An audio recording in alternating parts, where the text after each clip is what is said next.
நம்ம சூர்யாவோட விஸ்வநாதன் சென்ஸ் இந்த ஒரு மூவி எப்படி இருக்குன்னு தான் இந்த ஒரு வீடியோவில் பார்க்க போகிறோம். அதுக்கு முன்னாடி நம்ம சேனல் சப்ஸ்கிரைப் ஃபாலோ பண்ண முடியல, சப்ஸ்கிரைப் ஃபாலோ பண்ணிட்டாங்க. வாங்க அதை பற்றி டீட்டெயிலாக பார்ப்போம்.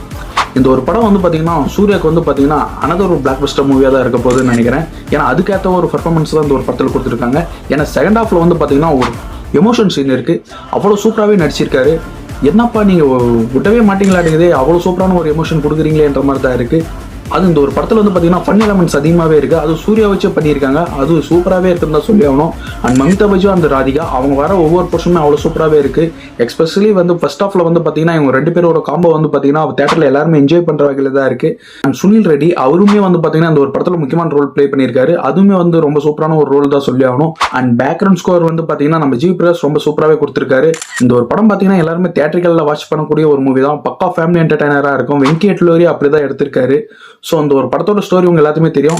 தெரியலன்னா ட்ரெய்லரை பாருங்க, அதுலயுமே ரிவீல் பண்ணிட்டாங்க. ஸோ வெயிட் பண்ணி பார்ப்போம் இந்த ஒரு படத்தோட பாக்ஸ் ஆஃபீஸ் கலெக்ஷன் எவ்வளோ வருதுன்றது.